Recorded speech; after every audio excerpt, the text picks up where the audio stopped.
pas si on le réalise. Je crois que c'est même plus qu'un privilège. C'est quelque chose qui a été impossible. Et nous sommes devenus, par Jésus-Christ, enfants de Dieu. Et en devenant enfants de Dieu, nous sommes devenus, pour nous qui croyons en lui, les frères et les sœurs, les uns des autres. Et nous sommes devenus une famille. Amen. Et ce matin, avec vous, j'aimerais parler de Jésus. Parce que Jésus, il est extraordinaire. Il est merveilleux. C'est Dieu qui a pris forme humaine. C'est Dieu qui s'est fait chair. C'est Dieu fait homme. Et quand il est venu, il nous a montré un modèle. Un modèle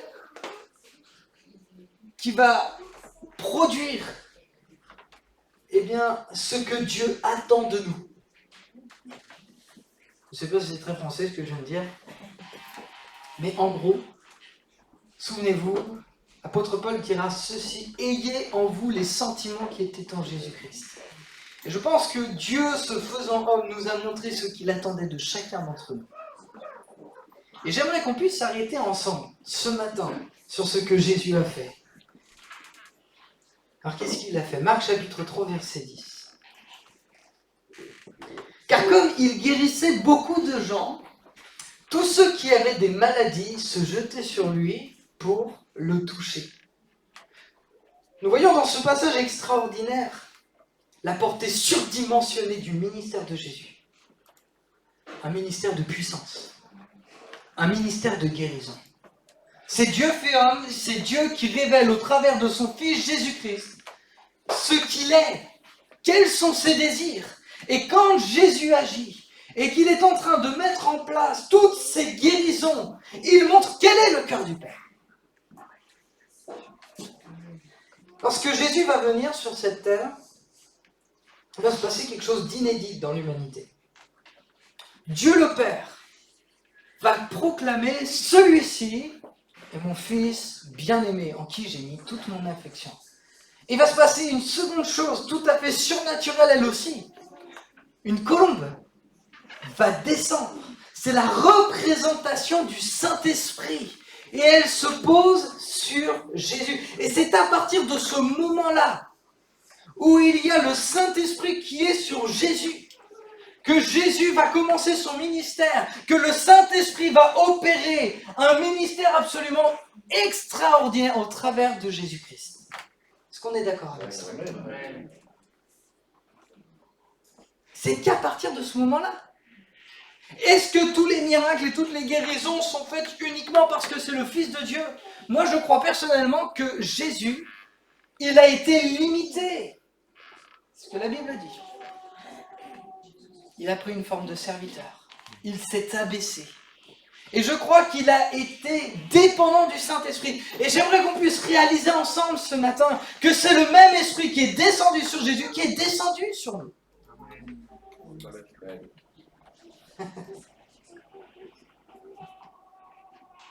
Alors qu'il révèle le Père Jésus, il y a des choses extraordinaires qui se passent. Jésus est loin du Saint-Esprit et de force. Et il guérissait beaucoup de gens. Maintenant, arrêtons-nous quelques instants sur le texte et essayons juste de nous imaginer la situation dans laquelle nous nous trouvons à cette période de l'humanité. Tu peux laisser les textes, hein. Il n'y a pas de souci.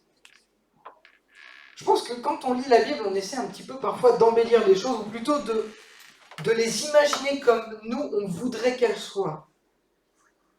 Mais je pense personnellement, quand on lit ça, et quand on imagine le ministère de Jésus, ça devait être impressionnant.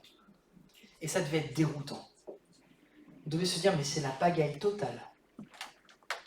Ça devait être de la folie. Il y avait une foule autour de lui. Les gens, ils se jetaient sur lui pour le toucher.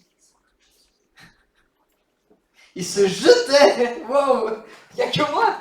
Epipipto en grec, ça veut dire tomber sur quelqu'un, se ruer vers lui. Oula, c'est pas la Bible ça. L'évangile c'est tranquille, c'est calme. On vient à Seigneur dans la paix, dans le silence, dans le calme. Merci Seigneur, je ne peux pas changer ta parole. Fermez les yeux, imaginez quelques instants. C'est pas l'évangile tranquille comme on aime le croire. Remarquez, Jésus ne les a pas empêchés, il n'a pas fait de réflexion en disant « Mais non, empêchez-les de venir à moi !» Au contraire, tous ceux qui voulaient venir à lui, qu'est-ce qu'il va dire à ses disciples? Non, ne les empêchez pas de venir à moi. C'est ça le ministère de Jésus. C'est un ministère de puissance. Quand il y a une manifestation de la puissance de Dieu, il y a des actions, il y a des mouvements de foule.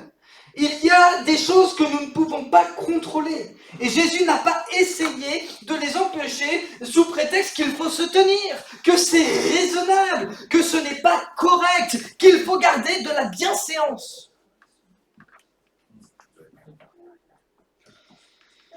Quand il y a une action de l'esprit, que ce soit hier ou aujourd'hui, il y a des comportements inhabituels. Il y a des choses qui se passent qu'on ne peut pas contrôler. Et quand nous, en tant que serviteurs de Dieu, on veut les contrôler, on éteint l'Esprit de Dieu. Et c'est ce qui s'est passé pendant des années. L'évangile de Marc dit quoi? Il guérissait beaucoup de gens. Beaucoup. Il ne s'est pas arrêté à une poignée de personnes pour montrer qu'il était le Fils de Dieu. Mais ici, l'auteur de ce livre ne cherche même pas à préciser. Il y en avait tellement que je ne peux pas les compter. Souvenez-vous, une fois, il y en a quand même quelques-uns qui vont compter. Par exemple, ils vont pêcher 150 poissons. Ils les ont comptés. Mais il y a tellement de guérisons là, ils ne vont pas chercher à compter. C'est extraordinaire ce qui se passe au contact de Jésus. Jésus ne fait pas un petit peu. Mais si je devais m'arrêter avec vous sur une caractéristique de Jésus, c'est qu'il en fait beaucoup. Beaucoup. Beaucoup. Alors continuons. Parce qu'on veut prendre exemple sur Jésus. Marc chapitre 6, verset 13. On est à une autre période du ministère de Jésus, il va donner à ses disciples de faire une mission. Il va leur dire qu'il leur a donné le pouvoir de chasser les démons, etc., etc. Et il les envoie deux par deux. Et voici ce qu'on lit. Ils partirent, donc c'est versets 12 et 13. Ils partirent et ils prêchèrent la repentance. Ils chassaient, c'est juste après, beaucoup de démons. Et ils oignaient d'huile beaucoup de malades et les guérissaient. Ça, c'est ce que les disciples ont vécu. Alors que Jésus était là sur la terre, il était en train de les préparer. Et sans aller trop loin, nous le savons, d'ailleurs dans le livre de Marc, il y a plus de délivrance que de guérison. Je ne sais pas si vous avez fait attention à ça. Il y a plus de délivrance de personnes qui sont possédées que de guérison. Et avec ses disciples, on peut le dire sans aucun problème, Jésus a chassé beaucoup de démons. Là encore, arrêtez-vous et essayez d'imaginer la situation.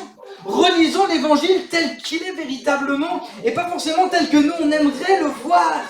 Nous avons nos réunions qui sont entre guillemets traditionnelles, elles sont relativement calmes. Et merci Seigneur, c'est bien quand il n'y a pas de dérangement, c'est bien quand il n'y a pas de débordement. Mais ici, il est écrit quoi? Ils vont en chasser beaucoup.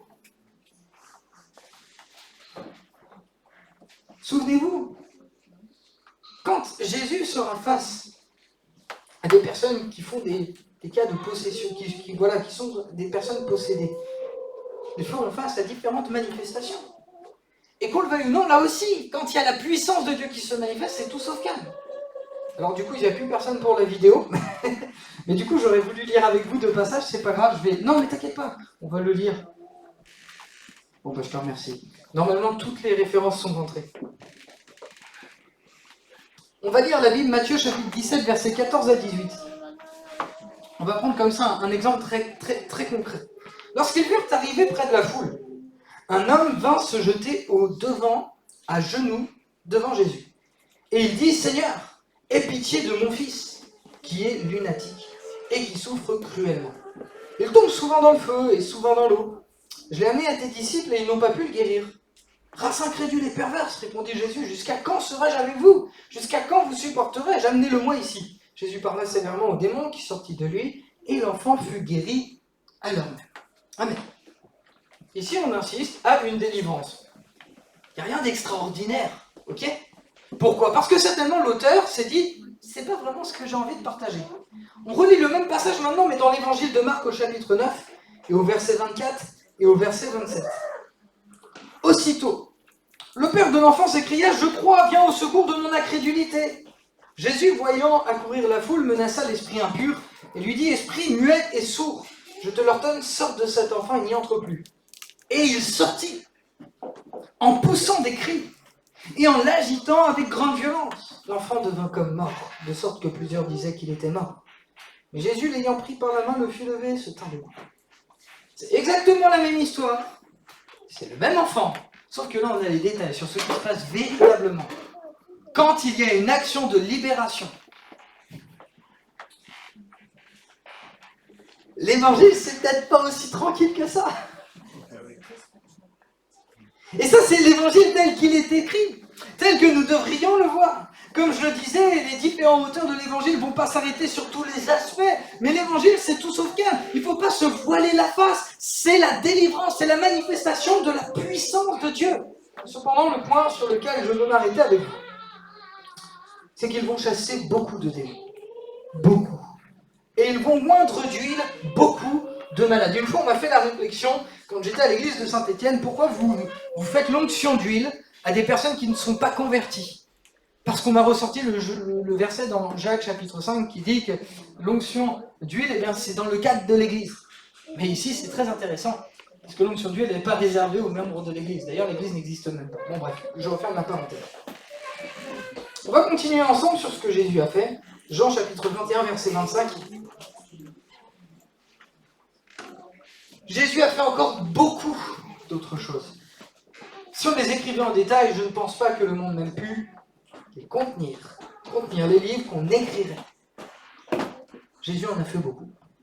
Beaucoup, beaucoup, beaucoup, beaucoup. Et encore beaucoup.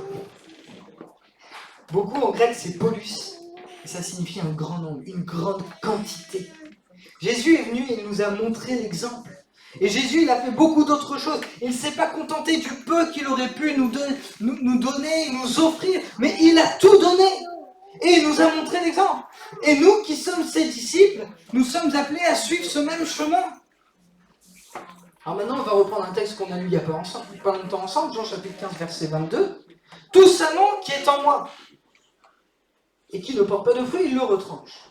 Mais tout sarment qui porte du fruit, il l'émonde, afin qu'il en porte encore plus de fruits. » Jésus ne veut pas que vous portiez peu de fruits. Il veut que vous en portiez beaucoup. Il veut que vous en portiez encore plus. En grec, pléion, en plus, ça signifie une grande quantité, un très grand nombre.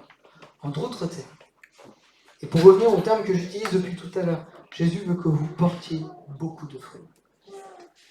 Jésus a fait beaucoup, et il veut que vous en portiez beaucoup. Alors on n'en veut pas moins que beaucoup. Je le répète, on n'en veut pas moins que beaucoup. Alors je ne sais pas si c'est votre cas, mais moi je vous le dis, moi j'en veux pas moins que beaucoup. Le terme beaucoup dans la Bible, et notamment dans le Nouveau Testament, revient plus de 140 fois. Si l'on reprend le principe, c'est ce que le Seigneur veut, qu'on en porte beaucoup. Et Jésus va toujours encourager ceux qui en portent beaucoup, mais il va toujours être plus dur et leur reprocher ceux qui n'en portent pas assez. Souvenez-vous les paraboles. Ceux qui vont faire doubler les paraboles, il va les encourager. C'est bien, bon et fidèle serviteur. Mais celui qui garde son talent et qui ne le fait pas valoir, ça nous parle de nos capacités, mais aussi de ce que Dieu a déposé en nous, il va le lui reprocher. Mon désir aujourd'hui, c'est pas de vous reprocher de ne pas porter de fruits ou peu de fruits. Le but n'est pas de vous faire culpabiliser, je ne vois pas l'intérêt, de toute façon ça fait avancer personne. Mais mon but aujourd'hui, c'est de vous donner envie de porter plus de fruits. Parce qu'en fait, il y a plus dans les mains de Dieu.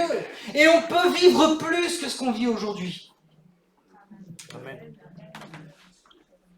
Vous savez, frères et sœurs, je ne viens pas pour révolutionner l'évangile. Je veux juste prêcher ce qu'il est. Jésus fait des miracles. Jésus fait des guérisons. Et nous, qu'est-ce qu'on vit? Moi, je suis content, j'ai vécu quelques guérisons. Mais quand je vois la proximité que les disciples ils avaient, quand je vois ce qu'ils ont vécu, quand je vois l'église de Corinthe, c'est vrai, elle a beaucoup de défauts, mais ils possèdent tous les dons. Et je me dis, mais Seigneur, il y a plus en fait. Mais est-ce qu'on veut plus? C'est une question que je nous pose à chacun d'entre nous. Est-ce que je veux vraiment plus? Qu'on le veuille ou non, quand il y a plus, il y a aussi des débordements, il y a des choses qu'on ne peut pas maîtriser. Et l'apôtre Paul, c'est vrai qu'il va essayer de remettre de l'ordre dans cette église de Corinthe qui fait un petit peu n'importe quoi. Mais néanmoins, qu'est-ce qu'il va dire dans une autre église? N'éteignez pas l'esprit. n'éteignez pas l'esprit. On ne peut pas tout contrôler, on ne peut pas tout gérer, c'est clair. Mais le Seigneur a donné une autorité spirituelle, il a donné les ministères pour qu'on puisse le gérer. Et si on n'arrive pas à le gérer, vous savez, il y a un pasteur qui m'a dit ceci, vaut mieux qu'il y ait des débordements dans l'église qu'il n'y en ait pas. Parce que quand il y a des débordements, ça veut dire qu'il y a une action de l'esprit. Mais quand il n'y en a pas, ça veut dire que tout est verrouillé. Et je me dis, mais Seigneur, pardonne-moi peut-être pendant des années de ne pas t'avoir demandé plus. Parce que je crois qu'il y a beaucoup plus à obtenir de la part de Jésus. Et j'en suis convaincu. Et je ne vous dis pas ça parce que ça fait joli. Mais en fait, je lis la Bible.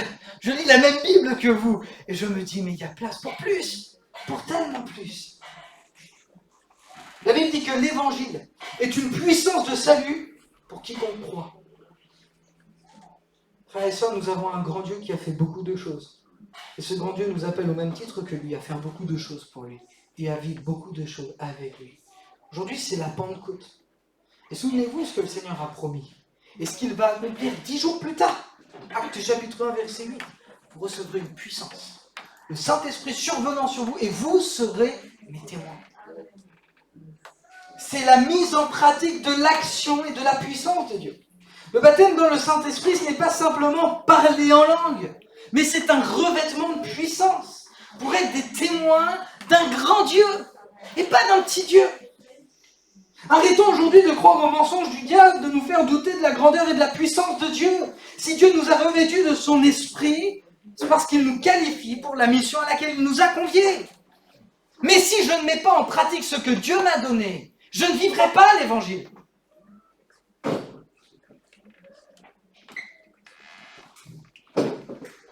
Quand est-ce la dernière fois que vous avez prié pour quelqu'un dans votre entourage et qui avait besoin d'une guérison ? Moi, je me souviens, et malheureusement, bon, alors, d'un côté, heureusement et malheureusement, mon père le faisait en dehors de l'église, mais au sein de notre famille. Et c'est vrai qu'on a vu plusieurs guérisons, mais c'est bien. Mais si le Seigneur nous a revêtus de sa puissance, c'est pas pour que ça s'arrête que là, pas que pour l'église. Moi, je vous avoue, je prie parce que j'ai soif de Dieu, je veux voir des grandes choses. Mais en même temps, je sais que j'ai mon raisonnement parfois qui me bloque. Parce que je réfléchis. Et parce que je me dis, mais qu'est-ce qu'on va penser de moi ? Mais franchement, est-ce que Jésus était en train de se dire, qu'est-ce qu'on va penser de moi ? Il est en train d'annoncer la bonne nouvelle. Bon, je vais continuer. Permettez-moi d'illustrer la Pentecôte. Ça fait maintenant plus de 200-300 ans que dans notre société, on bénéficie de l'électricité. Celui qui a révolutionné son usage, c'est Thomas Edison en 1879. Mais personne ne pensait à ce moment-là que l'électricité allait faire fonctionner des usines, des bâtiments, tout un monde entier. La puissance de l'évangile, c'est quelque chose qu'on a trop souvent négligé. Et qui pourtant est une puissance extraordinaire. Voyez un fil dénudé. Comme ça, vous le regardez, en apparence, ça fait rien. Par contre, vous mettez les doigts et vous allez vous prendre une sacrée châtaigne. Et la puissance de l'évangile, c'est ça. C'est aussi puissant qu'un courant. Vous savez, dans Éphésiens, chapitre 1, verset 20, c'est pas noté, mais on ne va pas l'afficher. Il est écrit quand même que Dieu va mettre à notre disposition sa grande puissance. Et le terme grand, en grec, c'est mégatos. Et en français, ça a donné mégatonne. Et mégatonne, c'est ce qu'on va servir pour calculer la puissance d'une arme nucléaire, d'une bombe atomique. Donc le Seigneur a mis à notre portée sa grande mégatonne, puissance, dynamisme, ce qui a donné le mot dynamite. Pourquoi ? Pour qu'on puisse le révéler lui, dans une société comme la nôtre. Vous savez, je crois franchement, frères et sœurs, que les discours, ça ne sert à plus à rien. On est dans une société qui est saturée de discours. Mais qu'est-ce qu'il va dire l'apôtre Paul à une église ? Qu'il est venu en démontrant la puissance de l'évangile. Et je pense qu'aujourd'hui, notre société de France, elle a besoin d'une manifestation de puissance. Ne vous inquiétez pas, je vais continuer parce que je vais vous donner aussi quelques outils. Réalisons ce que nous possédons. Arrêtons de croire aux mensonges du diable. Dieu a mis à notre disposition sa puissance pour que nous puissions le voir agir au travers de nos vies. Marc chapitre 16, versets 15 à 18. Vous connaissez tous ce passage. Mais permettez-moi encore une fois de plus de vous le rappeler. Allez par tout le monde et prêchez la bonne nouvelle à toute la création. Celui qui croira et qui sera baptisé sera sauvé. Mais celui qui ne croira pas sera condamné. Voici les miracles qui accompagneront les pasteurs, les apôtres, les docteurs, les prophètes, les évangélistes. Tous ceux qui auront cru. c'est pas que les ministères. Excusez-moi si je monte un petit peu en volume. Voici les miracles qui accompagneront tous ceux qui auront cru. Peu importe qui ils sont. Peu importe que tu sois un homme ou que tu sois une femme. Peu importe que tu sois dans le ministère ou que tu n'y sois pas. Voici les miracles qui devraient t'accompagner. Et que tu devrais pouvoir vivre. En mon nom, ils chasseront des démons. Ils parleront de nouvelles langues. Ils saisiront des serpents et s'ils boivent quelques breuvages mortels, il ne leur fera point de mal. Ils imposeront les mains aux malades et les malades seront guéris. Voici les miracles qui accompagnent ceux qui auront cru. Qui? Vous? Moi? Mettez en pratique la Bible, frères et sœurs, et vous vivrez la parole de Dieu. Mettez en pratique la Bible, frères et sœurs, et vous la verrez s'accomplir. Mais si on ne le fait pas, on ne le verra pas. Et on pourrait peut-être lui reprocher de ne pas le vivre. Mais comment pourrait-il, lui, nous le reprocher si on ne le vit pas et on ne le met pas en pratique? Nous sommes les détenteurs d'une puissance dont nous n'avons certainement pas conscience, que nous avons négligé peut-être pendant trop longtemps. Et pourtant, cette puissance est la même. Et elle a été répandue sur beaucoup d'entre nous. Et je vous encourage, frères et sœurs, à vivre la parole, à prier, à lire, mais aussi à imposer les mains à ceux qui sont malades autour de vous. Et de laisser Dieu agir. Ça ne dépend pas de vous. Ça dépend de la puissance qui agit en vous. Après, bien sûr, il faudrait que vous manifestiez la foi. Mais néanmoins, vivez la parole. J'ai envie de vous dire, vous n'avez rien à perdre. Peut-être un peu d'orgueil s'il n'y a pas la guérison, ça c'est clair. Mais vous priez pour cette personne. Et peut-être qu'elle ne sera pas guérie tout de suite, mais elle sera peut-être guérie plus tard. J'avais prêché une fois sur Pierre, et c'était sur la barque. Et à un moment donné, Pierre, il va sortir de sa zone de confort. Je pense qu'à un moment donné, il faut oser. C'est un défi que je vous lance. Sortez de votre zone de confort et commencez à vivre l'évangile. Certes, vous n'êtes pas forcément pasteur, certes, vous n'êtes pas forcément prédicateur, vous êtes enfant de Dieu, c'est bien. C'est largement suffisant, en fait, c'est tout ce qu'il nous faut. Mais essayez, osez. Et vivez la Bible telle qu'elle est écrite. Si les hommes et les femmes qui vous entourent ne connaissent pas Dieu, si les hommes et les femmes qui vous entourent ne lisent pas la Bible, vous, ils peuvent vous lire. Et au travers de vous et de vos vies, ils peuvent voir et lire un Dieu qui est vivant et qui est puissant. Je vais vous révéler un secret, frères et sœurs. Il n'y a pas d'évangile sans puissance. On ne va pas forcément courir après et rechercher la puissance. Mais si je lis la Bible, il n'y a pas d'évangile sans puissance. Pourquoi ? Parce que le Saint-Esprit témoigne. Parce que le Saint-Esprit, il va, accomplir la parole qui a été prêchée. Il va accomplir tout simplement ce pourquoi il a été envoyé. Et dans tout ce que nous lisons, que ce soit le ministère de Jésus, que ce soit les apôtres, que ce soit les églises, même dans l'Apocalypse, pour certaines qui sont un petit peu parties en vrille, il y a des manifestations de la puissance de Dieu. Aspirez à vivre plus. Paul le dira aux Corinthiens, aspirez aux dons spirituels. Et le terme aspirer, il est très intéressant. C'est tséléo. Et tséléo, ça veut dire bouillir d'envie, brûler de zèle. Aspirez. Faites-en une priorité. Ne vous couchez pas sans avoir obtenu ce que vous attendiez de lui. C'est ça en fait. Bouillir d'envie, brûler de zèle. Et moi je vous avoue, je prie pour ça, pour moi personnellement. Parce que j'en ai besoin. Pour le ministère, mais parce que je veux voir la gloire de Dieu. Et au-delà du ministère et de voir la gloire de Dieu, je veux que les autres soient sauvés. Et qu'ils puissent voir au travers de nous l'évangile. Parce que qui leur annoncera si c'est pas nous? Alors si ça sera d'autres, tant mieux. Merci Seigneur. Et s'il n'y en a pas d'autres?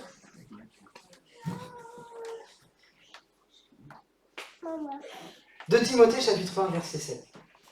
Certainement Timothée passe par un moment difficile. Et il a besoin peut-être qu'on lui rappelle certaines choses. Et l'apôtre Paul va lui dire ceci, c'est pas un esprit de timidité que Dieu nous a donné. Un esprit de force, d'amour et de sagesse.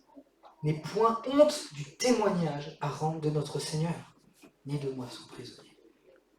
Frères et sœurs, on n'a pas reçu un esprit de timidité, mais un esprit qui crie en nous, Abba, Père, nous voulons voir ta gloire. Abba, Père, manifeste-toi. Un esprit de force, d'amour et de sagesse. N'aie pas honte de l'évangile. N'aie pas honte. Jésus n'a pas eu honte pour toi de mourir à la croix. N'ayons pas honte, nous avons reçu un esprit de force. Je ne sais pas où est-ce que vous en êtes dans votre relation avec le Seigneur. Mais Jean-Baptiste, lorsqu'il va dire, et qu'il va voir Jésus, il va dire ceci, lui, il vous baptisera du Saint-Esprit. Est-ce que c'est tout? Et de feu. Il est où le feu? Il est où le zèle? La Bible va dire ceci, les disciples vont dire ceci quand ils vont voir Jésus. Ils vont se souvenir d'un verset qui se trouve dans l'Ancien Testament. Le zèle de ta maison me dévore. Jésus, il était zélé. Il y avait un amour, une passion qui brûlait en lui pour chacun d'entre nous. Où il en est ce feu? Où il en est ce zèle? Où elle en est cette passion dans nos vies? Si Jésus a fait tout ce qu'il a fait, c'est parce qu'il était zélé, il était en feu. Et certainement que le Seigneur nous a baptisés du Saint-Esprit. Mais où est le feu? Peut-être qu'on a besoin de le baptiser tout à nouveau de feu. Du feu de l'Esprit. De ce feu qui descend dans nos vies.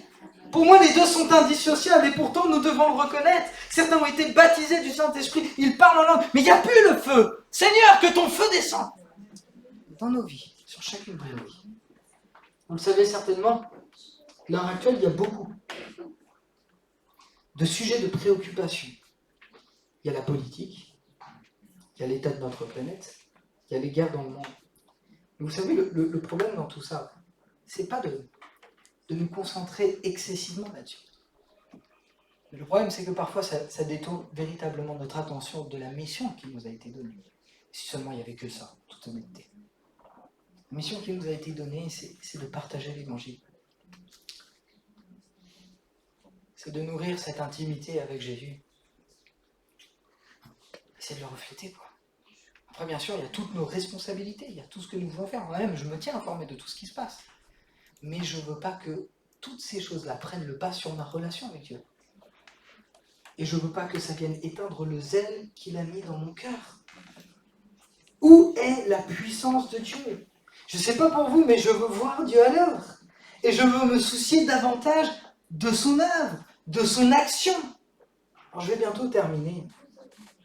Jésus va dire ceci.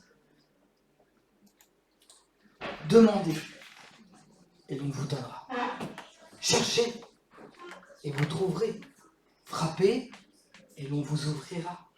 Car quiconque demande reçoit, celui qui cherche trouve, et l'on ouvre à celui qui frappe. Lequel de vous donnera une pierre à son fils s'il lui demande du pain? Ou s'il demande un poisson, lui donnera-t-il un serpent? Si donc méchant comme vous l'êtes, vous savez donner de bonnes choses à vos enfants. Merci.